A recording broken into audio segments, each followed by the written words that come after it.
Berbagai kasus kejahatan terjadi di Indonesia.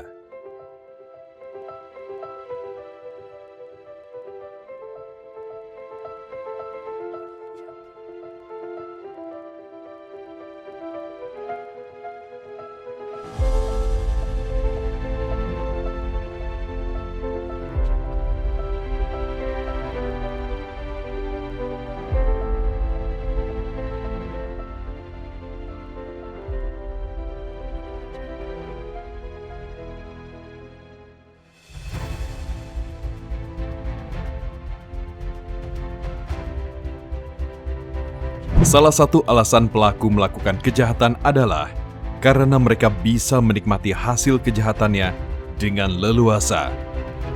Hal ini dilakukan melalui pencucian uang, yakni upaya menyamarkan uang hasil dari tindak pidana sehingga tampak sebagai harta kekayaan yang sah.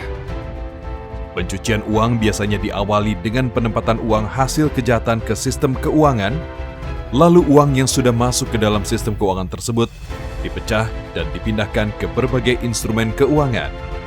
Pada akhirnya, dana hasil kejahatan tersebut menjadi samar dan seolah tampak seperti harta kekayaan yang sah, dan kemudian uang hasil kejahatan tersebut dapat dinikmati. Publik dikejutkan oleh berbagai kasus terorisme.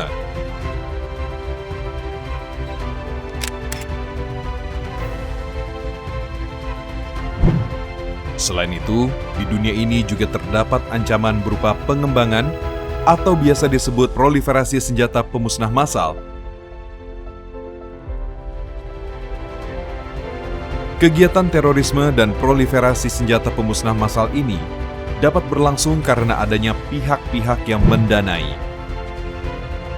Jika dibiarkan, pencucian uang dan pendanaan terorisme berdampak buruk bagi Indonesia,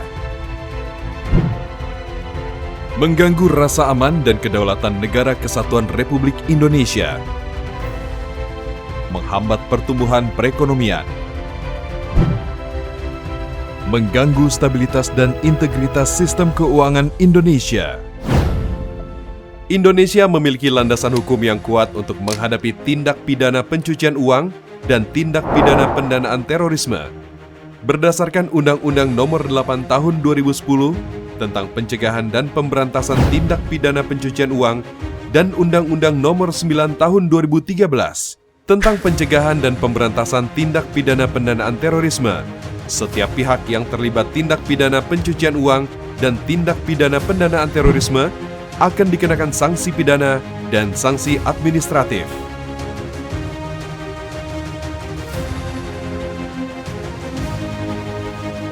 Masyarakat juga perlu berhati-hati dan memahami adanya potensi menjadi pelaku pasif apabila menerima atau menguasai penempatan, pentransferan, pembayaran, hibah, sumbangan, penitipan, penukaran dari dana kejahatan, namun tidak memberikan informasi ke pihak berwenang.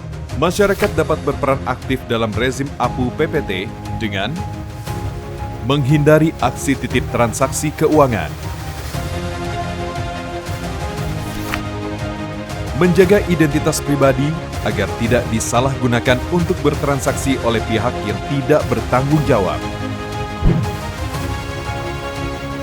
mendukung dan mengikuti proses prinsip mengenali pengguna jasa yang dilakukan oleh lembaga jasa keuangan secara kooperatif, memberikan informasi kepada PPATK jika mengetahui adanya perbuatan yang berindikasi pencucian uang, pendanaan terorisme, dan pendanaan proliferasi senjata pemusnah massal, mengkonfirmasi dan mengecek lebih mendalam atas aktivitas penggalangan dana.